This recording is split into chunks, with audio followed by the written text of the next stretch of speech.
Hi, I'm Dr. Megan Carter. I'm the medical director of the emergency department at Cox Monett Hospital, and I help take care of the good people of this community. One of the things that I do is take care of patients with COVID-19, heart attacks, strokes, and sometimes I have to arrange transport to other hospitals if necessary. One thing that I would like you to know is that daily we continue to see new cases of COVID-19 here in Monett and the surrounding areas. Today, Dr. Elizabeth Lucore and I would like to take a few questions that you've sent us through social media and answer those concerns. One of the first questions that we commonly hear is, I'm not high risk, but I still want to get the booster. When can I receive it, and who do I call to get that scheduled with? Recently, the CDC expanded the recommendations for the booster to include individuals greater than 65 years of age and less than 18 years of age that reside in long-term care facilities. Also included are individuals with underlying health risks and people who live or work in high-risk settings. So the first question you have to ask yourself is, do I fall into any of these categories? People with underlying medical conditions are not just people with diabetes or heart disease. It also includes people with high blood pressure, people that smoke, current smokers and former smokers actually, anybody with any chronic medical conditions, including dependence on alcohol or even chronic pain medication as prescribed by your physician. So those are people with underlying medical conditions, and those are just a few of the categories. Other people that are included in the recommendations are people that work in high-risk settings. So what is a high-risk setting? A high-risk setting is healthcare workers, your first responders. Think back to the term essential worker. So your people that work in the hospitals, educational staff, the first responders, police, fire, EMTs, paramedics, just to name a few. Also manufacturer workers, people that even work in our local grocery store are considered working in high-risk settings. If you don't fall into any of these categories I've already mentioned, you can call your healthcare provider or your local health department and find out if you're still eligible for the COVID-19 booster.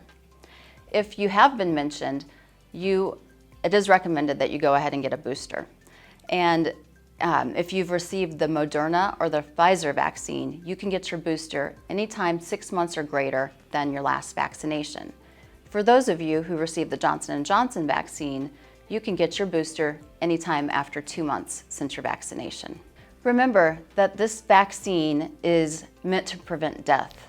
It's not meant to prevent any type of symptom or infection that you can contract with the COVID-19 virus, but it is extremely effective at preventing death and serious side effects, including hospitalization and other complications. Thank you, Dr. Carter. I'm Dr. Elizabeth Lucore. I'm a family doctor here in Monett, and I, as part of my job, get to deliver babies. So a very special part of caring for women during their pregnancy, delivering their babies, and then caring for their children and that new baby afterwards is dear to my heart.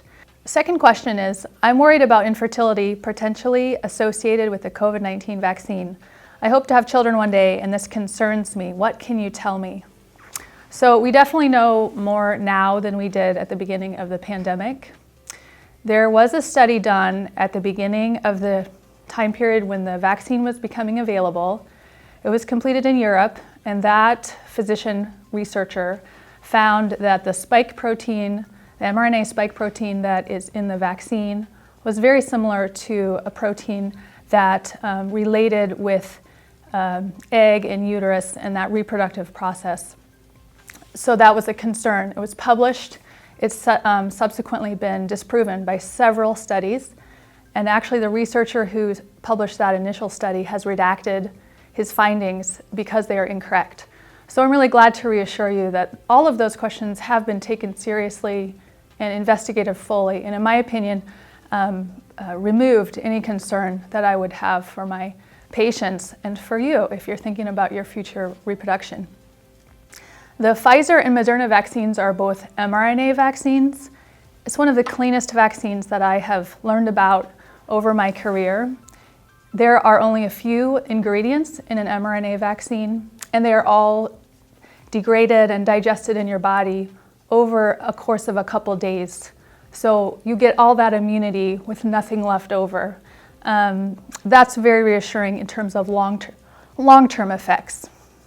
So just like a 2-month-old getting her first set of shots, a pregnant woman who receives the vaccine has a real revved up immune response, and that can cross the placenta. So the real long-term benefit is that baby has more protection at the time of delivery, and then if mom chooses to breastfeed later, baby will have benefit from that as well. So all of these things are positives, I would say. In obstetrics, there is no safe option. I tell my patients we want the lowest risk option. Just by being pregnant, a pregnant woman has increased risk of pretty much everything. So that's why prenatal care is so important. In regards to COVID, our goal is always to, just like in delivery, in pain control, in any facet of your prenatal care, we want to choose the lowest risk option. So when I think about the potential benefits of a COVID-19 infection for a pregnant woman and the birth of her baby, we know that that is high risk. If I think about the potential side effects for a COVID-19 vaccine, certainly there are side effects, and we could talk about that more in a different setting. I hope that you're finding resources to find the information, and certainly ask your family doctor if you have questions, or the provider who's giving you care. But just to say, those side effects are much smaller. They are known, we're learning all about those, and right now I would suggest that the risk of a COVID-19 infection to a pregnant woman is much greater than the risk of any negative side effect from a COVID-19 vaccine. The vaccine is safer than a COVID-19 infection. So if you were my sister or my daughter, I'm going to recommend the COVID-19 vaccine to you without hesitation. And even more so now because we have many months of information going forward. That's all built on the history of mRNA vaccines that have been available since the 1980s for other diseases. So we know reproductively women who got the mRNA vaccine for HIV in the 80s have had babies, and those babies have had babies. So there's just so much good information regarding this. I would really encourage you to ask questions. It's good to ask questions, but it's also really important that we find good information to answer those questions. So, just as I've said, this is what I've shared with women in my family, and I'm really glad to share it with you. So what else should we know? Well, the CDC recommends that while indoors, we wear a mask. If for some reason you're not able to wear a mask, social distancing of 6 feet or greater is the recommendation. Also, if you're ill or feeling ill, stay at home.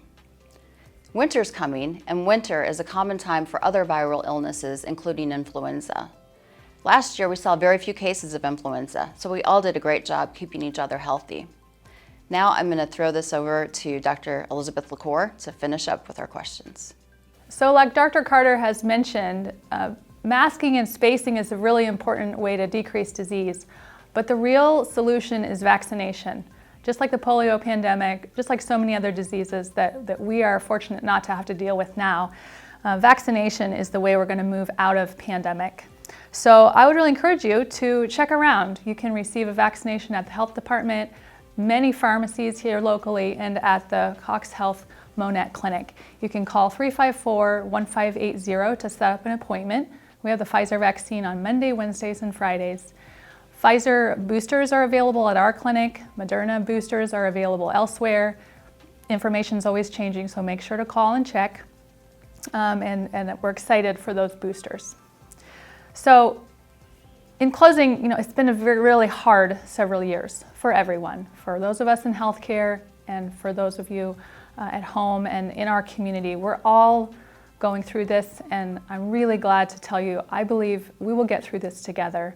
We're already seeing lots of improvements here locally with the vaccine, and I'm excited to talk with everyone each day about the way we can each help take care of each other.